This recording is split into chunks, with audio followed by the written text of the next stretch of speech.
Imagine stepping onto a landscape so utterly alien, so dramatically sculpted, it feels like you're on another planet entirely. Yeah, it really does have that feel. And we're not talking science fiction here, though it has actually stood in for other worlds in movies like Armageddon. This place, Badlands National Park. Exactly. It's tucked away in South Dakota, maybe sometimes a bit overshadowed by the Black Hills nearby.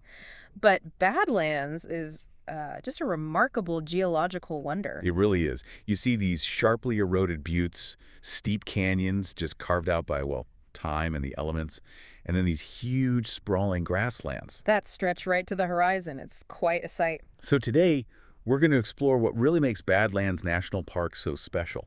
We'll look at its, breathtaking geology, the surprisingly resilient wildlife there, that profound sense of being away from it all, the remoteness, and also the fascinating story of how we experience its vastness, including some very recent changes to things like air tours. Right. That's a really interesting development we should definitely get into.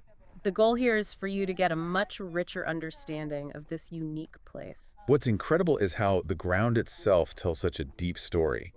Every layer of rock you see, those stripes, they're like chapters. Yeah, chapters showing ancient seas, volcanic ash falls, incredible prehistoric life that used to roam there. It really puts Earth's deep time right in front of you. And that visual impact is just immediate, isn't it? People always say it looks like another planet. They do. And, you could stand almost anywhere, point your camera, and get an amazing shot. The way the buttes are eroded, it's like endless natural sculptures. Every single lookout gives you a totally new, mesmerizing view. It's scenery that doesn't just impress you, it kind of invites you to think about the massive forces that shaped it all. And amidst all that stark, almost unearthly scenery, you find this surprising amount of life. Yeah, walking near American bison buffalo, as many people call them, that's something you won't forget. They are enormous, right? I read someone compared a full-grown male to the size of a small park restroom building. Huh. Yeah, that sounds about right. They're huge. And seeing them graze freely there, it's more than just their size. It feels like a symbol of resilience. Thriving in what looks like a really harsh landscape. Exactly. It shows how nature adapts. And it's not just bison. You often see bighorn sheep, right? Especially near sunset. Oh, yeah, moving so gracefully on those steep slopes. Sometimes you'll see the lambs, too, bouncing around. They're pretty fun to watch. And the prairie dogs. Always entertaining. Definitely. Popping up from their burrows, making all that noise. You'll see mule deer, too. And pronghorn, fastest land animals in North America, actually. Wow. Of course, you need to be careful around wildlife. Keep your distance. Absolutely. Especially the bison. Yeah. And watch out for rattlesnakes. They're around. Do they usually give a warning? They typically do, yeah. That rattle sound is pretty unmistakable. But still, always best to be aware. One of the things people seem to love most, especially now, is how remote it feels. That's a huge part of its appeal. It really sets it apart from some of the, more crowded national parks. It's about 70 miles from Rapid City, is that right? Yeah, roughly. So it offers this deep sense of peace and quiet. It lets you really immerse yourself in nature. That quietness, you can almost feel it. The only sounds might be the wind, maybe some birds. Or the occasional little rock sliding down a butt face. It's very quiet. And that distance from city lights must make the stargazing incredible. Oh, it's fantastic. You find a good spot, watch the sunset paint the sky, and then just wait. The stars come out like you wouldn't believe. No light pollution to speak of. It's a place you can truly disconnect and just, wow, witness the cosmos. And the sky itself really puts on a show over the Badlands, doesn't it? It absolutely does. Dawn, dusk. The colors shift so dramatically. You get these warm oranges, fiery reds. Then they cool down to purples and deep blues. I heard the grasslands can almost look like water in certain light. They can, and the buttes themselves, they seem to glow, like they're lit from within when the sun hits them just right. That constant change of light and shadow is just breathtaking. It reshapes the landscape constantly. But it's not always serene. It can show some real power, too. For sure. There's a story from the park, pretty memorable, about a lightning storm that just blew up really fast, turned into tornado-force winds, hail. Wow. What happened? All the campers had to cram into this tiny park store for shelter. It apparently created this really intense shared experience, a reminder of nature's raw power out there. Yeah, different kind of connection. So beyond just looking, how can people actually explore the park? Well, there are great options both on foot and by car. Lots of hiking trails ranging from easy walks to pretty challenging backcountry route. Taking you right up onto the buttes. Some do, yeah, leading to these incredible high-up views. I heard about the Notch Trail. That's a popular one. Very popular. It has this steep wooden ladder you climb. A ladder. Okay. Yeah, it takes you up to a path that kind of traces along a cliff edge, gives you these huge, expansive views out over the Great Plains. Maybe not for everyone, then. What about something less edgy? Right. Well, the Castle Trail is a good option. It's longer but flatter, much better for spotting wildlife. And there's also the Fossil Trail. Oh, what's that? It's pretty cool. It's an accessible boardwalk trail where you can see actual fossils embedded in the rock, ancient seashells, turtle shells, stuff like that. A real reminder, this whole area was once underwater. That's amazing. Can you go off trail? Yes, in many areas you can, which is pretty unique for a national park. But, and this is really important, there's almost no shade out there. So water. Lots of water. Absolutely essential. Don't underestimate how much you'll need. And for those who maybe can't hike far or prefer driving. The Badlands Loop Road, State Highway 240, it's spectacular. A 39-mile drive between Cactus Flat and Wall. It takes about an hour if you don't stop, but you will stop. Because of the overlooks.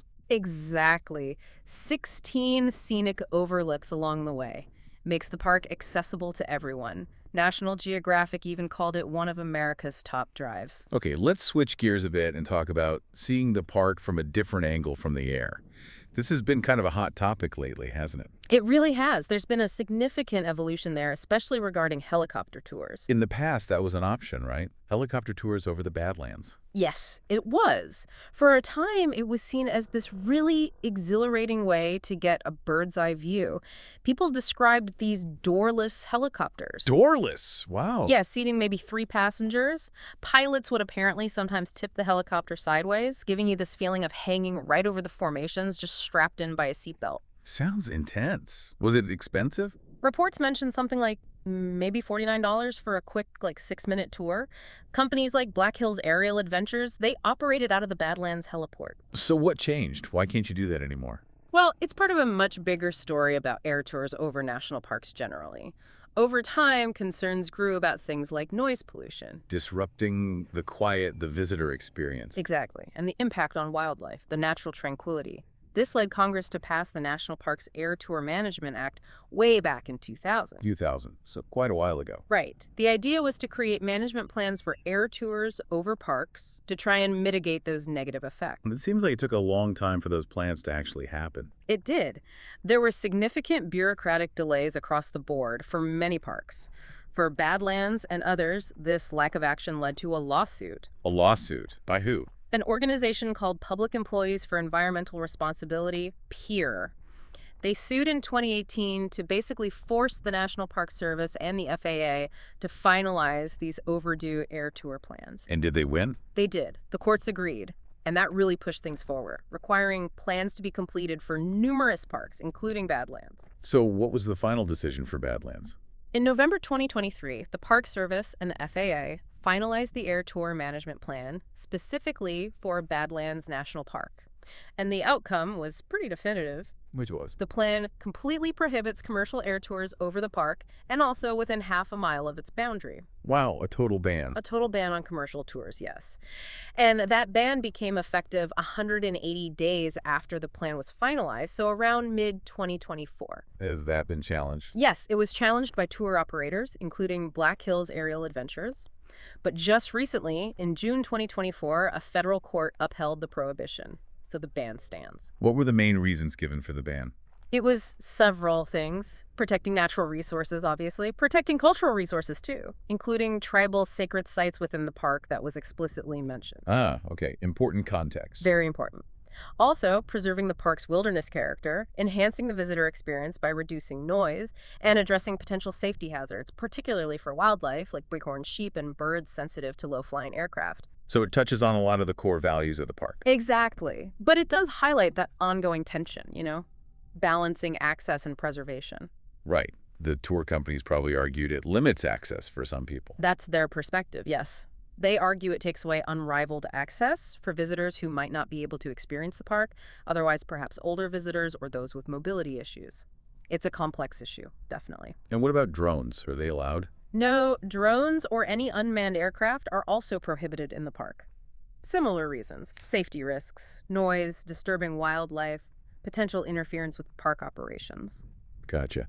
So no flying over the Badlands commercially or with drones. That's clear. You mentioned tribal sacred sites. Let's talk a bit more about the cultural significance here. Absolutely crucial. Badlands National Park actually borders the Pine Ridge Indian Reservation, which is home to the Oglala Lakota Sioux. Their connection to this land goes back generations, long before it was a park. Deep, deep connections. Treaties like the Fort Laramie Treaty of 1868 recognized vast ancestral lands for the Lakota, including this area, promises that were sadly later broken.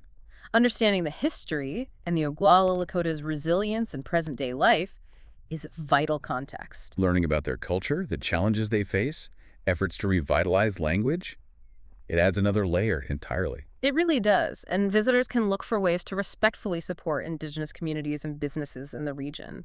That cultural significance, the sacred sites, it was definitely a key factor in that air tour decision we just discussed. And speaking of taking a stand, the park itself had a moment, didn't it? The whole hashtag #BadassLands thing. Yes, back in 2017.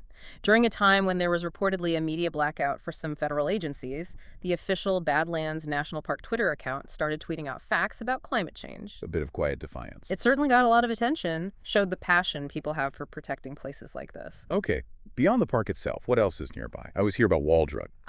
Wall Drug. You have to experience Wall Drug. It's in the town of Wall, right near one of the park entrances. It started by offering free ice water, right? Yep, back in 1931 to thirsty travelers heading west.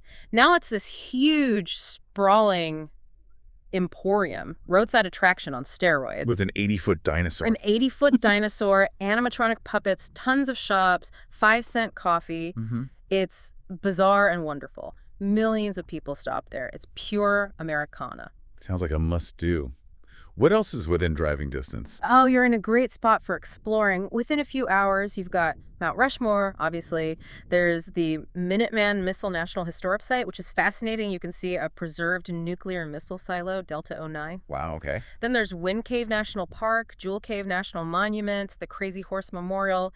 Custer State Park is amazing, too, with the cathedral spires and Black Elk Peak, highest point east of the Rockies. So much to see in that region. Definitely. Even Devil's Tower in Wyoming isn't too far, showing just how incredible the geology of the northern plains is. If someone is planning a trip, when's the best time to go? Mid-September is often really nice. Or the shoulder seasons, spring and fall generally. The weather's usually more comfortable, fewer crowds than peak summer. Good tip. Any weather warnings? Just keep an eye on the forecast. Heavy rain can make the clay soil incredibly slippery and some trails basically unhikeable.